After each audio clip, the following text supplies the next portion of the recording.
Hello and welcome to Gut Shot, home of the hottest takes for Magic the Gathering. I'm Will, and joining me as always is my absolute 100% favorite person in the entire world, Frederick. Aw, thank you. Hello, it's your boy Fred, and you are listening to Gut Shot, the only Magic the Gathering podcast that ventures out of the dungeon. Will, how are you doing today? I'm doing good. I'm having a good day. I'm vibing with my coffee and then my three different kinds of water, all three at different temperatures. How are you doing today? I'm doing pretty great. I had my Adventures in the Forgotten Realm pre-releases this past weekend, which were very fun. I did a single player, which I went 3-0, and a two-headed giant, where we went 3-0. So that felt pretty good. You know, lots of winnings, lots of good cards to go ahead and just trade in while every mythic is still $30. Yeah, and I just had a great time. How was your weekend? Oh, I had a good weekend. Kind of busy. Worked a little bit. Tried to play some Magic on Arena, but didn't really get to play as much as I wanted to. I tried to brew a little bit and put together a standard brawl deck for Grandmaster Flowers. Ooh. I'm not sure how good it is, but we're gonna play around with it at least a little bit. It's tough because it's hard to synergize in that deck. You know, in mono white. If you're playing as Heliod, that's easy. You know, you tons of life gain effects, and then you just kind of snowball by being able to overwhelm your opponent with all the value you're getting off your life gain triggers. Grandmaster of Flowers doesn't really have anything like that, so it's a little tough. I'm kind of trying to do just kind of like an excuse to just play all the like best mid-range white cards and see if that can take me there, but it's a work in progress. Yeah, and plus one of his loyalty abilities fetches a specific card, which you're only allowed to play one copy of in Brawl. So that's a little bit awkward. Yeah, well, best of luck to you. That is not a card I would have expected Will to be interested in brewing with, so I'm excited to see what this list ends up looking like. All of the times that I've played Dungeons and Dragons, I've always been pulled to the monk class, and that's like clearly what Grandmaster of Flowers is trying to invoke in Magic. So that's why I feel pulled to it a little That's bit. fair. Well, let's talk about good cards, actually. For our opening hand this episode, let's talk about Fetchlands. Modern Horizons 2 released about a month ago in June 18th. It's been about a month, and there was a real question as to how the prices of the enemy fetchlands would react to being printed. And a month later, wouldn't you know it, we have seen the lowest prices on these fetchlands in a very long time. Have you seen these prices, Fred? Yes, I have acted on these prices. They are insane. This is the first time since before Cons of Tarkir that the enemy fetches are actually cheaper than the ally fetches, because the only reprint they've had since was in a Masters set that did not reduce their price very much. I'm so hype. Listen to these prices. Marsh Flats, $18. Now, I've even seen a couple of copies lower than that. Misty Rainforest, $30.71. This is all on TCG. I have a bunch of these sitting in my save for later in my cart. I do want to clarify we are not affiliated with TCG Player. Sure, yeah. Verdant Catacombs, $30. Scalding Tar, man, hold on to your butts for this one. $36 for a Scalding Tar. And I hope everyone got rid of their copies and are buying at the floor of this. You know, that is a dramatic drop in these prices. So, Fred, I want to ask you, are you happy with how the reprint of the Fetchlands in Modern Horizons 2 has gone? Is this what you wanted? Yeah, absolutely. Now, I'm the Jamoke who bought my playset of Arid Maces when I went off, or not Arid Maces, Marsh Flats when I went off to college for $50 each. So, but it doesn't hurt, you know? I'm just glad more people get to play with them. And I know they'll eventually be that price again if I need to sell them. But, you know, as of right now, out of the enemy fetches, I've got my Marsh Flats, I've got all my Misties, I've got 2 of my Scalding Tarns. Nice. And I just need... I don't know if I'm going to get the other 2 Scalding Tarns or not. I would really like to pick up Verdant Catacombs while they're cheap. And the day before yesterday, so I pulled a Lolth at one of my pre-releases, and I was like, man, this is not going to be $35 for a week. So I traded it for an Arid Mesa and a bunch of random rares I needed. Some Flip Lands, 2 Scavenging Oozes, and like a couple random other cards.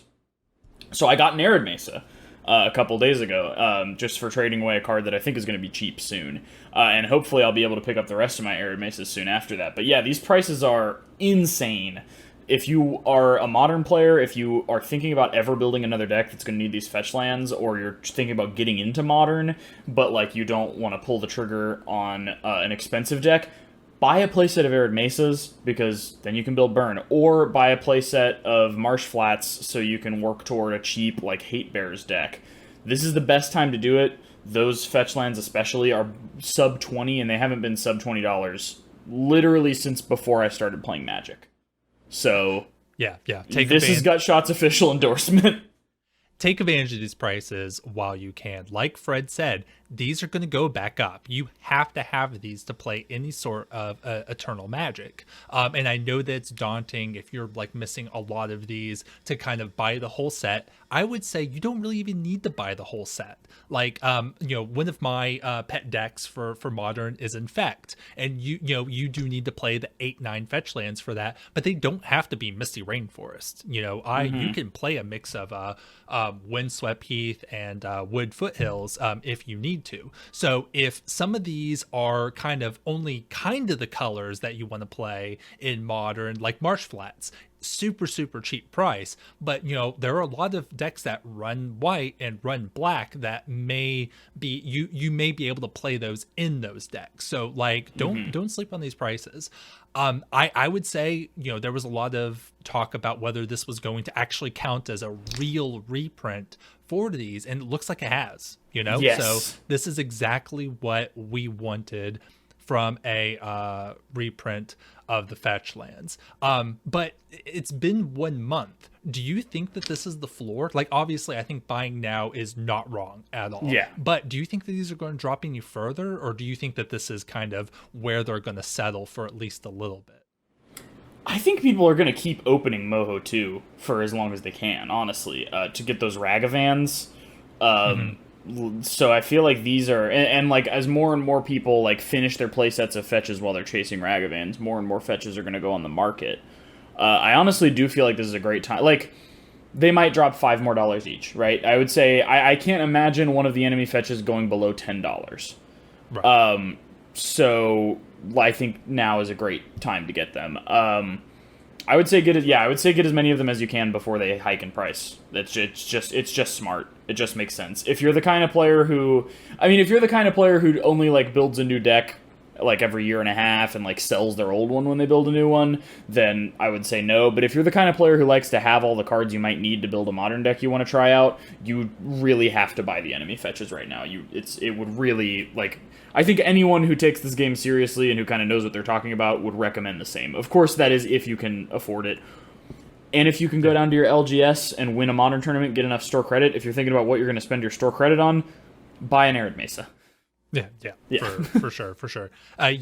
Even if these prices drop a little bit further, you will get so much value out of being able to play these and just have them whenever you need them, that it's totally worth paying like a $5 premium on like each copy that you play. You will absolutely make that up in value from the fun and utility that you'll get from owning them. So that yes, like you said, our official Gutshot endorsement, buy now. So we're going to keep an eye on what's going on with these fetchland prices, but we've got a really fun main phase to talk about this episode. I cannot wait to get into it. I've been vibing all morning, containing my excitement about this, but let's go into our engagement call to action.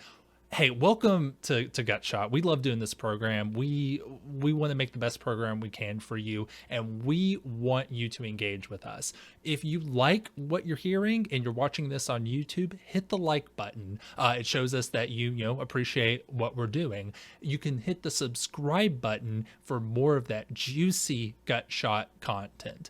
The bell icon's there if you would like notifications, if you're into that. But more than anything, we want to hear what you have to say. We got a spicy topic today. Do you agree with us? Do you disagree with us? Do you think we're a bunch of yahoos? Let us know in the YouTube comments below, or you can tweet at us at GutshotPod. And I definitely want to read any comments that we get on the air. So, let us know what you think. Yeah. But without further ado, this is a very strange topic, but one that I am excited to talk about. Oh, yes. Okay. Have you ever been in a fight, Fred? Not what I think people who get into fights would call fights. Yeah, for sure. Me neither. Just friendly roughhousing. When I was younger, but hey, you never know when you're going to find yourself in the fight, and you never know when you're actually going to have to trade fists with a Magic the Gathering character. So Yeah. we want to be prepared. We want to know which Magic cards are we capable of taking in a fight, and each of us have brought a list of cards that we could definitely win against. I cannot wait to see your list, Fred. Yeah, I can't wait to see yours. I think there'll be some interesting arguments over this. This first one, I don't think I could take them, so I would love to hear your rationale. Why don't we jump right into it? Ragavan Nimble Pilferer. You know him. He's destroying a format I love. I am not of the opinion that he's ban-worthy. I think he's just a very strong... I think it's really cool that they could print a strong red 1-drop and it didn't even go into burn. I think that's just speaks to the versatility of design in this game. I love this card. However, I hate his smug face. On the extended art, he's making a stupid pog face at whatever treasure he just picked up, and I just want to punch him. I've seen evidence from the games that I've played with him that he's very easy to remove. I've only ever gotten to cast like one fucking spell off of him, even though I've resolved him a lot of times. And I would just really... I think it would be pretty easy to beat up Ragavan. There's not so much space on an airship, and he can't really go anywhere else to get away from you, so I think once you get your hands on him, you can kind of rough him up a little bit pretty easily. Some will say it's low-hanging fruit because I've got about a 200-pound weight advantage on him, but I say, fuck it. I don't know about this one. I mean, he is the nimble pilfer. I think it's where he'll dodge you quite a bit, and then walk away with your Rolex and your wallet. And then who wins in that situation? Right? Yeah, that's fair. I think that would probably be the style he would go for. Right, yeah, for sure. But I think, yeah, if you could get your hands on them, I definitely think you've got the height advantage. He's got long appendages there. But yeah, the trick would just be getting a hold of him and keeping a hold of your wallet. Yeah. But you've got the next one. You've heard of MTV Cribs. What about MTG Cribs? All right, my first pick is the baby changeling from Crib Swap. I mean, look at him. He's so sweet and innocent. I could absolutely take this. It's just a literal baby, so I shouldn't have too much of an issue, right? Yeah, I agree. You can probably... Well, it's a changeling baby, which means, it can kind of be any creature type. I would be wary of this. They switched out the baby for a reason. Yeah, for sure. Maybe this one is venomous or something, or just corrosive to the touch. Well, be careful when you're beating up that baby. The good thing about this is that it's a good fight to win. I really want to win this one because I get to say that I've won a fight against every creature type. If I'm able to beat up this baby, yeah. if I beat up this baby, there's all sorts of accolades I can put on myself, right? That's true. So I've Dragon Slayer. I've got to win this one. I feel good about it as long as it's not a staring contest. Yeah. His eyes have seen some shit. Okay. Your next card, I'm very curious about. Oh, it's so cute. You want to fight this? That big ass basket of mushrooms. I gotta say, I want to eat the mushrooms from Truffle Snout. I'm not above saying it. No. I think I could beat him up easily because he would just come up and try to offer me some mushrooms. He seems like such a pleasant guy. But that's where he went wrong. I want all of his mushrooms, and I think I could just probably abscond with the basket of mushrooms, and if he gets particularly mad at me, I can take that sort of wooden saddle on his back and just kind of break it over his head and get away pretty easy. I think Truffle Snout would be a pretty easy kill. Pretty easy to rough up, and that basket of mushrooms is a suitable reward. Yeah, this Truffle Snout is definitely an oinker, not a fighter. Oh yeah, Right? absolutely. Is that you in the background? Just that person in the background, just staring at that basket of truffles. That looks like you. Yeah, I'm ready to fuck him up. That's me. Yeah. Okay. I am a little jealous of the Truffle Snout. This boar looks like it's having the time of its life. It's just vibing in the forest with its mushrooms. It would never see you coming. Yeah, and maybe I'm just jealous of its happiness. And that's why I want to beat the shit out of it. Oh, yeah, I think that's a good one. Truffle Snout, yeah, I would definitely bet on you in that fight. Oh, well, thank you. I appreciate it. I don't know if I would bet on you in the fight against the baby. I got to be 100% honest. But Dude, I totally get it. okay, but let's talk about this. Is an interesting one. Okay. So my next one is Acacia Money Changer. I'm just gonna go ahead and read this because I don't think a lot of people know this. It is from Fallen Empires. It's 1 white for a 0/2 townsfolk. That may have been oracled away, but it's summon townsfolk. Citizen, I think now. Probably. Money Changer deals 3 damage to you when summoned. So it's a 0/2 that shocks you or bolts you when you play it, and you put 3 credit counters on Money Changer at that time. During your upkeep, you put a credit counter on Money Changer. And for just at any time, you can just sacrifice Money Changer to gain 1 life for each credit counter on it, and you can only do that during your upkeep. This is definitely like a how many times do we have to teach you this lesson, old man? Life gain is bad. Yeah. Okay. Yeah. I just generally want to beat up people who work at banks because I hate banks, and that's this guy. He looks very fuzzy in the way that old Magic the Gathering art is, but he looks vaguely like Jason Segel, so I think that would give me pause because I like Jason Segel.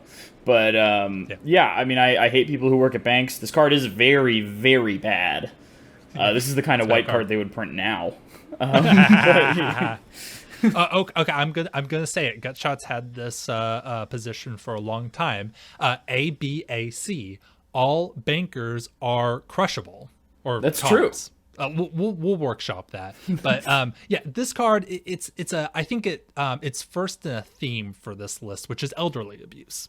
Yes, absolutely. There will probably be a lot of that there. If this man is indeed elderly. Again, it looks a little bit fuzzy, as sure. Old Magic art does. I do have to say, I love the art. This is a Drew Tucker, and he did a lot of old art for Magic, especially during like the Dark Fallen Empires. One of his cards, Ashes to Ashes, is a favorite of mine. I'd really love to see Drew Tucker come back and do some art for Magic. But that is my card, Acacia Money Changer.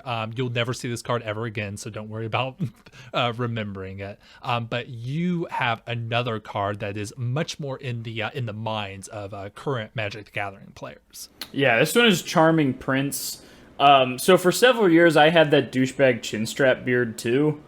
I have since been rescued from that by my partner, who helped me understand why it was not a good look. But he's just got such a smug, punchable face, and like, I feel like all those people around him would not jump in and help him. They would kind of just watch, because I don't feel like they really want him to be hogging the spotlight either. He looks like he's like very full of himself, and I'm just not about it. He's got all 3 of those abilities, but I don't think any of them are going to save him from a little 1-2. That's true. This is a hashtag punchable faces. Yes, absolutely. Yeah, where everybody acts like they love him and want to be his friend and all that stuff, but like everyone knows like he kind of just needs to be beat down once in his life to learn a lesson. And I think, Fred, you are absolutely the person to teach that lesson to him. Yeah, no one cares that your dad is the king, Trevor. We're just here because you have an in-ground pool. Yeah, that's true. Does anybody ever gain the 3 life with this card? My partner plays Green White Blink in Modern, and this is a 4 in there because it can blink other creatures. You blink Ewits, you blink Thrag Tusks, etc. But against Burn, you'll just play this down and gain the 3 life and feel great. Sure, yeah, that's fair. That's but fair. Typically it's Scry 2 if you don't have a creature to flicker. Sure, I'm gonna guess that your fists do more than 3 damage, right? I would hope so, yeah. So you got this next one. You're picking these scary fucking like horror movie cards that like I would be too spooked. Tell us about this one. Yo, I ain't scared. All right, so this is Gilder Baron. A lot of people might know this card. It's it's up there in a lot of like cutest Magic card lists. He's there. He's in his little frog costume, walking through the woods, and I think this would be a great fight for me because you don't really even have to get into a physical fight with Gilder Baron. All you have to do is just bully him, and it would be so easy. Am I right? Oh yeah, just pull out the real zingers. Just be like, your Chub Toad cosplay sucks. Your RGB setup is cringe, man. And the untap symbol, it's a bad mechanic. Stop trying to make Groiper a thing. Yeah, and then Gilder Baron would just run away crying. And Yeah. fight one. It's so easy. I actually respect that. I think you've won me over that. I think you could definitely beat up Gilder Baron. Those are some sick zingers. You wouldn't even have to beat him up. You just roast his lack of drip. I do think like cards like this, especially from this block, just are a little bit too like uncanny. They look like, you know, the little kids in a horror movie that are supposed to warn you that like a house is haunted or whatever. So I probably would just be too scared. But I mean, I'm too scared to take out the trash on my night shift at work because I'm scared there's going to be someone behind the dumpster. So maybe that just says more about me than it does about Gilder Baron. Yeah, fair enough. The trick here is to outrun all of his adoring fans. That's the fight I won't be able to win. Yes. Yeah, you cannot face the army of Gilder Baron stands. Yeah, all right. Tell us about your next one. And this isn't even a magic card at all. Yeah, well, you picked a token. You just showed the card that it came from, but I think this token comes from too many different cards to really pick one, and sure. I'm not interested in what card it came from. This is Eldrazi Spawn. It's a 0/1 token that can be sacked to add mana to your mana pool. I think it speaks for itself. It has 0 power, and these fuckers always run from a fight. Every time you target one of them with a removal spell, they just sack it to make mana. A removal spell has never resolved against an Eldrazi Spawn. Yeah, that's true. Mm-hmm. Yeah, so they're always running. They're never putting up. They're never throwing 1, 2, 3, 4, 5 hands like they could, or any number of tentacles. So I think they're all talk and no game. They're just there to cast Emrakul, and if you don't have enough of them to cast Emrakul, then they're just there. And I think I could beat them up. And the trick is getting over the psychological part of these. These are eldritch horrors. They are awful, frightening to look at. But yeah, as soon as you're just like, yeah, okay, I don't care how you look, I'm still gonna throw down. Yeah, I bet they would fold pretty quickly. I'm definitely betting on you for this one as well. Yeah, I just like piles of gravel and pasta aren't that threatening to me. Mm-hmm. Yeah, for sure. In terms of things to be afraid of on Zendikar, yeah, Eldrazi Spawn's not really there. There's all sorts of other things to be afraid of. Jace the Mind Sculptor. Yeah. Right, falling from a cliff. Right. Catholics. Those like Kaya, Eternal Pilgrim, or not Kaya. What was her name? Yara, the Eternal Pilgrim. I don't know that. Are you thinking of the clerics that sacrifice each other? I don't know what you're thinking about. Okay, yeah, the clerics that sacrifice each other. Sure. Lotus Cobras. Yeah, that's definitely something I would I would want to see that less than Eldrazi Spawn. Yeah, inaccurate creature type lines. Mm-hmm. But next we've got this one, and I think I agree that you could take this one in a fight, but I don't want you to. Tell us about this one. Okay, Fibblethip, a very well-loved character, originally appearing in the art of a Return to Ravnica common, uncommon, totally lost, but has grown, has a mythos grown around him to where he's become a named character in the MTG lore. So this one would be such an easy fight for me. I wouldn't even have to physically fight, much like Gilder Baron. I would automatically win via DQ because he'd never show up. Oh, yeah. See, I thought you were going to just go for the eye and make sure that Fibblethip remained lost. Yeah, for sure. I'm about to put you on the map and then take you off the map. There you go. Yeah. Well, let me ask you, how do you feel about the character, the mythos of Fibblethip? Do you think that he's a good mascot for Magic the Gathering? I mean, that's like the ultimate soy face card, right? Like, it was something that fans attached themselves to, that they were like, look, guys, you like when we reference things you like, let's reference this thing you like. And normally I like those a lot. I like cards that are callbacks to other cards. And I do like Fibblethip the Lost. I liked, I built a modern deck where I tried to Coco into him.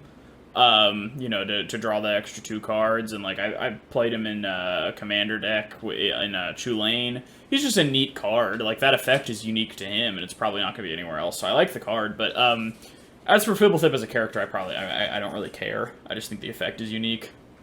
Sure, yeah. It's cool that the community like kind of created something that it could like be proud of and like on its own. But like with most things, it became cringe once MTG was like, or Wizards was like, oh, you love this. We're gonna make a plushie of them. We're gonna make them into a real card. We're gonna do this and that. Once Wizards got its grubby little hands on it, kind of lost all interest for me. So Yeah. so either way, he's not gonna show up. I don't even have to worry about fighting him.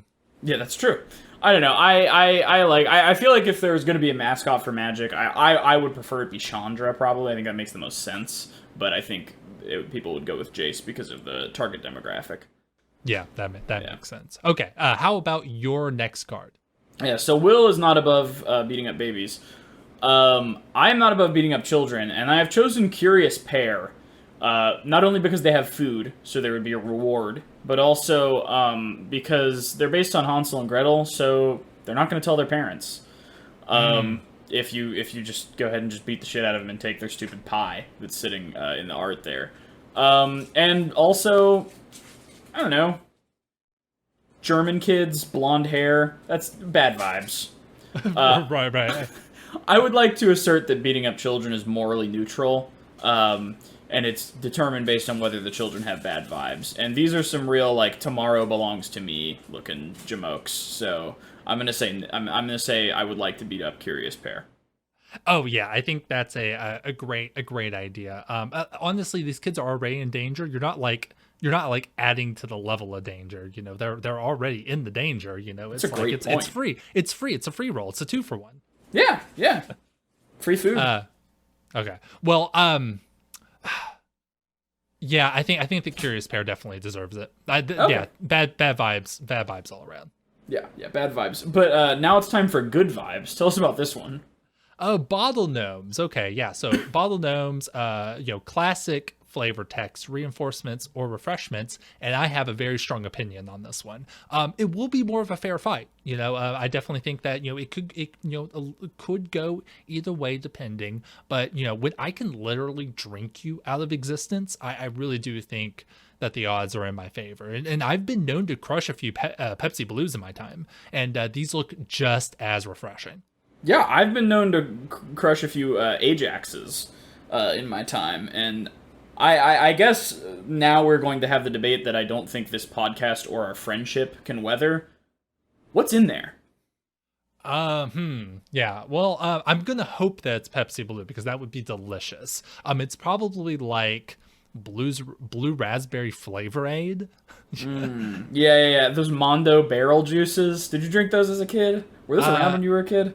Yes, I do remember those. Yes. Mm-hmm. That shit slaps. I love those. It has been a very long time since I've had one of those. Well, you're an adult man, so if I could rip one of these ball of gnomes head off and like hear him scream, throw the head away, and then enjoy a wonderful Mondo barrel beverage, that would be so nice. Absolutely. As Kendrick Lamar says, pour up, drink.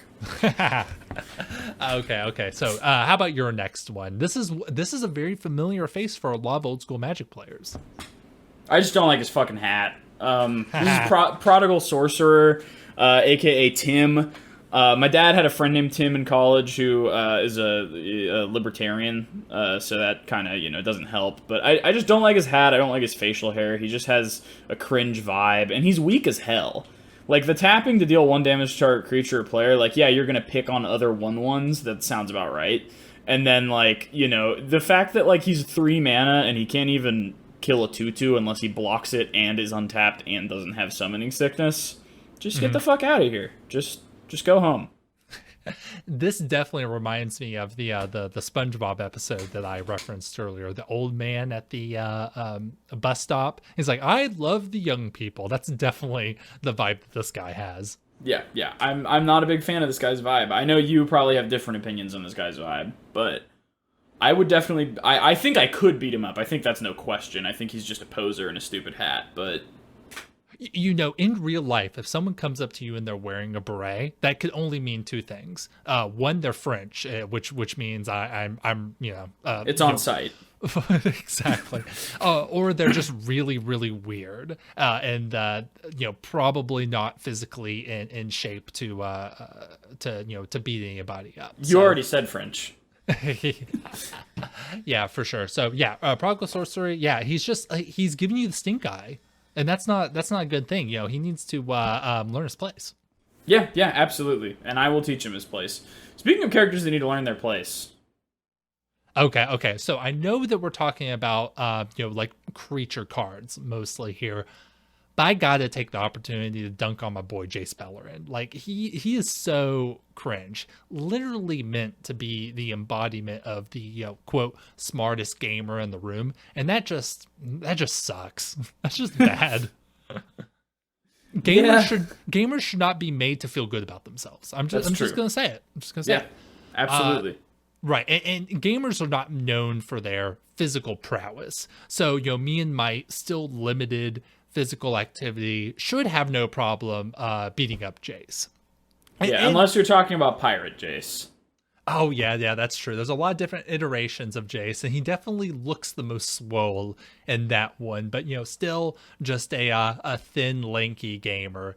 But, I don't think that beating him up will be all that much of a problem. It's so easy to make amends afterwards. All I have to do is just never pay the one for his Rhystic study in our next Commander game, and he'll get his sense of gamer superiority back, and we'll be friends again.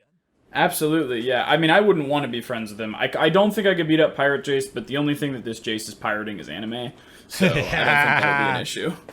Nice, yeah. So Jace, just get better. Just do something better, man. Not good. So next we've got Solemn Simulacrum. I'm terribly sorry if I chose the Pro Tour winner version of this card. I deliberately didn't do that. I deliberately didn't pick another card because I didn't want to pick one with the likeness of an actual player. So just pretend I picked the other art if I did pick the one with what's his face in it. Solemn Simulacrum, you love him. He's got a death trigger. He's only a 2/2. And I just feel like he'd be too sad to do anything while I beat him up. I could probably just push him off of a hill. And he'd just kind of take it, I kind of just stomp on him. He appears to only be partially flesh and partially person, and the person parts, you can hit him with a crowbar, baseball bat, whatever you want. Just give him a good roughing up, and he'd be too depressed to really do anything about it. So Solemn Simulacrum, sad robot, very easy W, I think, for either of us. What do you think about that? Yeah, even if you're part flesh, the flesh is still spongy and weak. I would be worried about trying to fight any sort of human-sized artifact creature just because, the size and weight of metal. But, with his, depression, you could probably, he'll already be standing next to a cliff. So all you gotta do is just take that push, and it'll work itself out. Yeah, I agree. So this one I don't understand how you think you will win, but tell us about this one. Okay, so my next one that I think that I could take in a fight is the Infernal Spawn of Evil. Now, I'll be honest, this is one bad dude. You would rather not have to tangle with this one. The name alone sends shivers down the spine of any mortal human. But, as they say, there are a lot of great equalizers out there, and I believe fists are one of them. I just have to make sure that the Infernal Spawn of Evil doesn't throw their steaming hot mug of hot chocolate in my face and scurry away through a jerry hole. As long as they don't do that, I think it's a good fight. So I think that I could take the Infernal Spawn of Evil. How about you? Do you think you could take him? Oh, I do. I think I could just pretend that it's Mickey Mouse, and my motivation of how much I hate Disney would allow me to push through and get a pretty easy victory against this guy. He's also got the scarf on, which I feel like if you pulled at it right, you just get a little and kind of be over from there. You know what I mean? Oh yeah. I've listened to Weezer. I know how pulling threads is. Just pull on his tail. But you also have to be careful because he has kids. It's a whole family affair. It's got the Infernal Spawn, and then I think there's a third one that I know exists but don't know what it says. So hey, there's always more. All right. Well, I grew up without my biological dad, and I turned out fine. I'm just a 22-year-old man who has a podcast where we talk about beating up fictional rats from a children's card game. Yep. So his kids will be fine. Right. Okay. How about your next one? All right, my next one is Karn's Silver Golem. And I really just put this example in here to illustrate that pacifism is cringe. Karn won't fight back on principle. You can do whatever you want to him. And, you know, that includes just, like, kind of chipping away at him with a little pickaxe till you got a bunch of little Karn nuggets. Mm-hmm. And I want some Karn nuggets. Yeah, it's tender, juicy metal nuggets. Right. Yeah, I mean, look, he's a pacifist. He's not gonna fight you. He's just a precious metal boy. And I think it would be very easy to beat up Karn. I don't think he wouldn't fight back. He would just kind of curl up in fetal position, and you just kick him with your steel toe boots. Man, I don't know about this. Yeah, you're right. He is a pacifist, but like he is a hunking chunk of metal, and now these days a planeswalking chunk of metal. Like, you know, like, yeah, you can fight him and he won't fight back, but you're never beating him. I think it's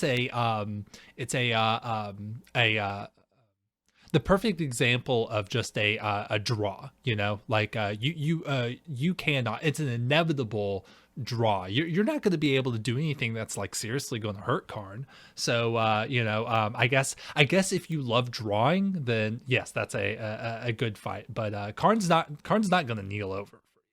Do you think you could beat him by just insulting pacifism as an ideology? Yeah, he does do a lot of that. I did read all of the old books, and I think that he would get into a discussion about that for sure.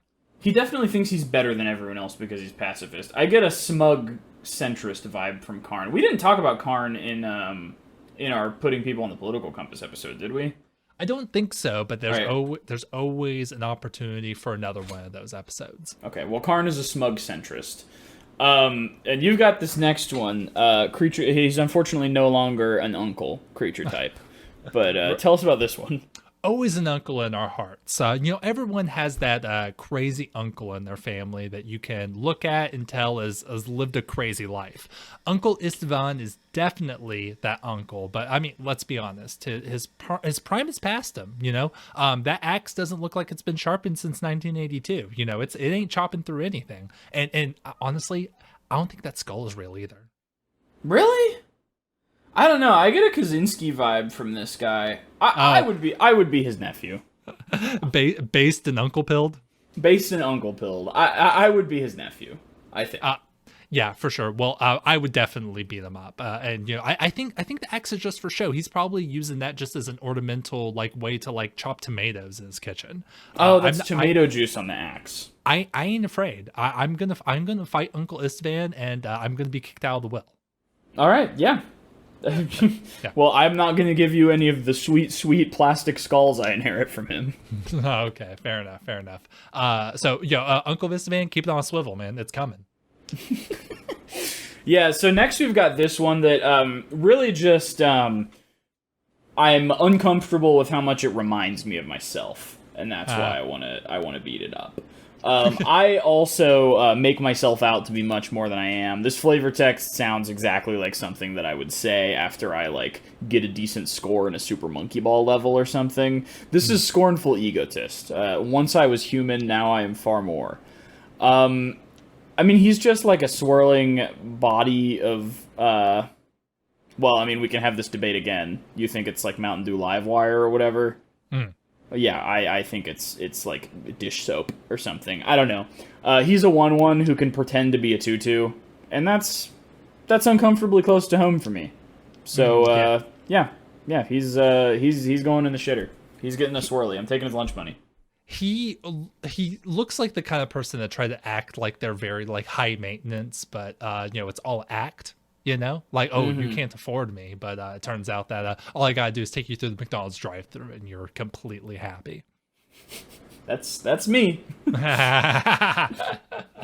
Yeah, for sure. Scornful Egotist. I look forward to many years of gut shot and many more opportunities to make fun of Scornful Egotist. I can't wait to until the next time we make a joke about this guy.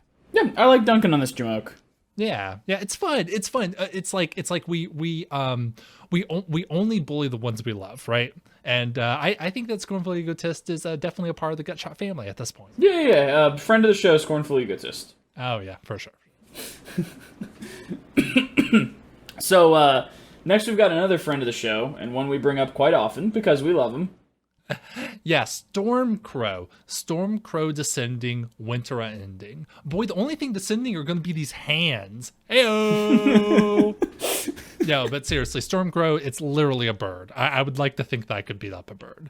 But hey, I don't know. You know, crows are known to be smart, so it might turn into a bit of a battle of wits. But like my battle of wits deck, I'm a lot bigger. Yeah, Stormcrow on the wind, time for some cringe. Stormcrow in place, time to be based. That's how the poem goes. This, I think I could kill a bird if I could just. Especially like the fat ass pigeons that hang out in the parking lot of our LGS. Our LGS has some fascinatingly large pigeons. They're like super fat. Yeah. Mostly because it's sandwiched between two restaurants, but it's very, very big pigeons. And if those count as storm crows, I mean, I could probably just go outside and like hit one with my backpack and it'd be in the pavement. Yeah. Was a fun Magic meme for its time, but its time's passed and time to bully it. Yeah, absolutely. I am tired of Stormcrow. Mm-hmm. Yeah. Okay. All right. Tin Street Dodger is the new one, and just look at this milady-ass motherfucker. Alright, he's literally tipping a fedora in the fucking art. This is the card I want to beat up the most, and definitely could beat up the most. You know, he can dodge things that don't have defender, he's got haste, whatever. He's too busy, like, sending creepy texts to women on Reddit who, like, post something in, I don't know, r/PC gaming. And I don't have time for that. I feel like I could just punt him. I could just kick him like 10 feet, probably. And he would just be, oh, I studied the blade. I'm not a fan. I think he'd be an easy W, and I don't like his vibe. Sure, yeah. He's definitely got neckbeard incel vibes on this one. I don't like the pointy teeth. You want to stay away from the mouth, but it's definitely scrappy. But I think that you could definitely take it. Do you think he's scrappy? I think he spends all of his time browsing like the transphobic replacement for r/anime memes after they banned that slur. That's the vibe I get from him. Oh yeah, for sure. So too busy making threats against women online to actually know that you're about to hit down on them. Yeah. The dumb B words who won't date a nice guy like him. Mm-hmm. For sure. Yeah. This is an odd one. Why is this here? All right. So this is my last one. I think just our last one. Yes. Completely. Yeah. So mine is Dazzling Ramparts. A creature wall defender from Konzatark here, and I'm surprised that this one wasn't on your list, Fred. And let's be honest, this one's easy. Just walk away. Just walk away. Don't look at it. Just close your eyes. I think this is an easy one to beat for another reason. In the Bible, they tore down the walls of Jericho just by smashing jars and blowing into trumpets, which, was a lot for back then. We have ska now, and I think it would be incredibly easy to break down this wall with some really awful rude boy sax playing. Oh yeah, for sure. If you just hit the horn, you're blowing in it, and all of a sudden you hear the impression I get from the my boss tones, that will absolutely bust these wide open. But yeah, just walk away. Just close your eyes. You don't even have to look at it. But how is cyberbullying even real? Just walk away from the screen. Anyway, so that is our last card. Hey, I hope you had fun with this one. We definitely had a lot of fun. Let us know if you agree with what we said on this episode. Which cards do you think you could fight or want to fight? Let us know in the YouTube comments, or you could tweet at us at GutshotPod. We want to hear what you think about this. And let's move into our scoop step. What are we doing today, Fred? Yeah, so for our scoop step, we've just got 4 this week, but we're doing some random card reviews. You know it, you love it. I think it's my favorite scoop step to do, although I do want to do another drip rating eventually. But I like this. I like these scoop steps. And yeah, we're just gonna be talking about 4 random cards. I'd only heard of 2 of them, Oh, okay. which is usually I've heard of more of them when we do these. But yeah, so do you want to read the first one, or do you want me to? I'll read it. Let's go with Idyllic Tutor. I do know this card. I think that this is seeing a bit of a resurgence these days. Idyllic Tutor is 2 generic and a white for sorcery. Searcher, and it's a rare from Theros Beyond Death. Is this a reprint? Yes, it's a reprint from one of the Lorwyn sets. This is a pre-release promo from Theros Beyond Death. You can see the little date in the corner.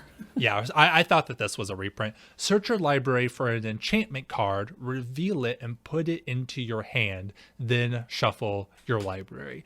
We know that tutors are very, powerful. A 3-mana tutor, even if it's limited, is going to be really good in the right deck. And there are lots of powerful enchantments. So I am not surprised to see, especially in the commander format, I'm sure that this is, taking off and doing a lot of work in that format.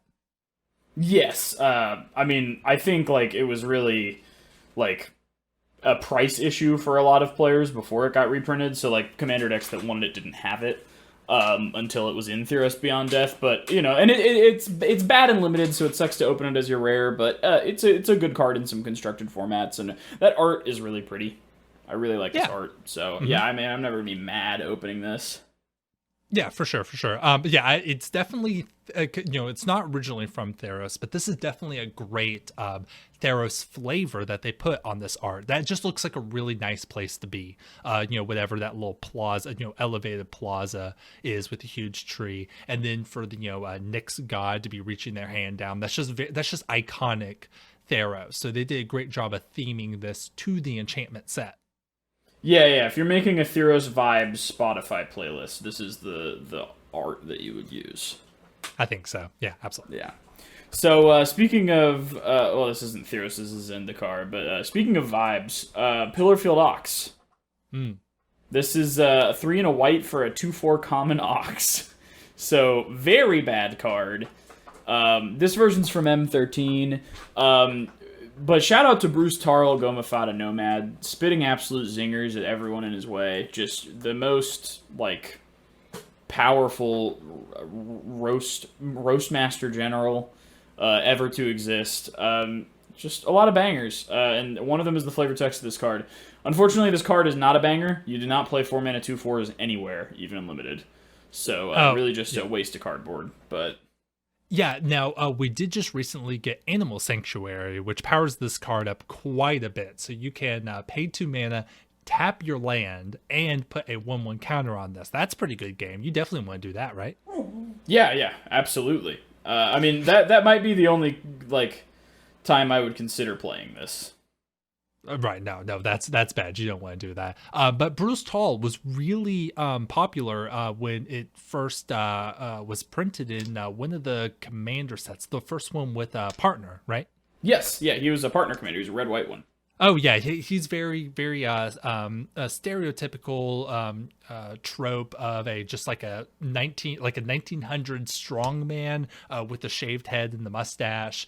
Very I can lift these huge comic iron dumbbells, and not. It's cool that that he can be tied to another card that's iconic in its own right as a terrible limited card. Yeah, and several others. This is not the only flavor text he's been in for sure. Although I feel like he's gonna be another one of those cards that they milk a lot every time they go back to Zendikar. Yeah, for sure. Yeah. All right, I'll go ahead and read this third card. I do know this one as well. Courier's Capsule. This is from Shards of Alara. It is a 2-mana artifact, and it's a blue artifact. I think this is one of the sets where that first started being a thing. So 1 generic, 1 blue for an artifact, and it just sits on the field with the activated ability. 2 mana, 1 generic, 1 blue, tap and sacrifice to draw 2 cards. So it kind of fits that like a divination slot for for the set. It costs 1 more, but you It costs more because you got to pay 2 to play it and then 2 to sacrifice it, but it does just sit on the field, so you can invest that mana in different turns of the game, and you get artifact synergies on top of it. I know that there was a white one and a black one. I think the black one was like Doomblade, and the white one may have been something that was unplayable. Oh, I think it was return an enchantment from your graveyard to your hand. But I think this is a really neat iteration of just the like blue draw 2 cards for this set. Yeah, it's like a double clue sort of. You pay for it twice and you get 2 cards. I don't know. I definitely think it's not super strong. Interesting design space. This was one of them that I had not heard of before. Before we did this, so I'm glad you had. But I don't know. I just can't really figure. I can't really see this seeing play anywhere, even limited. To be honest, no, it's not really something you want unless you're playing a deck that wants divination but also wants artifacts on the field. And even then, I think you have better cards you could be playing, right? Yeah, unless you have a way to like recur those artifacts over and over. Yeah. Hey, insta drip for all of your mono blue decks, right? Let's be honest, a lot of the blue mages could use wardrobe updates, and I think the Courier's Capsule is a great accent piece that they could try on to up the drip game, right? Yeah, it looks very nice. I really love this art. I wish the good art went on better cards. Yeah, that would definitely be a good thing. But I think you said we got one more card. Yeah, speaking of good art that needs to go on better cards. This is Hindering Touch. 3 and a blue for an instant. Counter target spell unless its controller pays 2. Storm.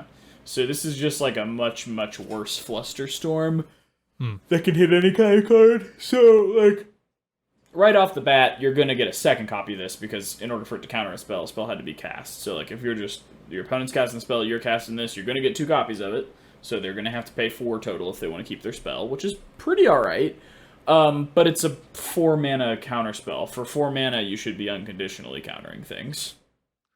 Yeah, for sure.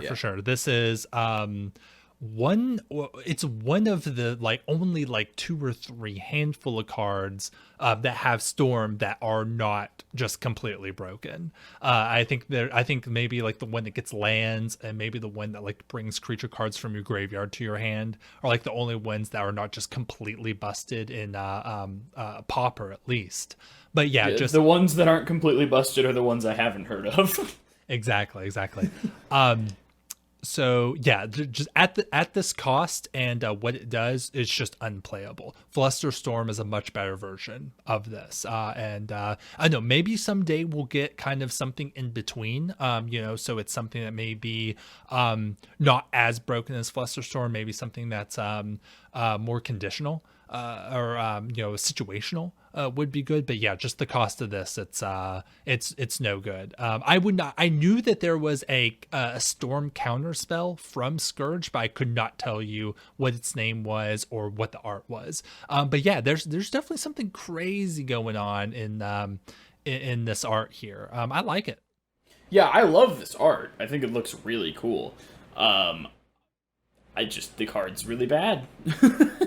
Sure, yeah. Shout out to Glenn Angus for having one of the more comical MTG artist names out there.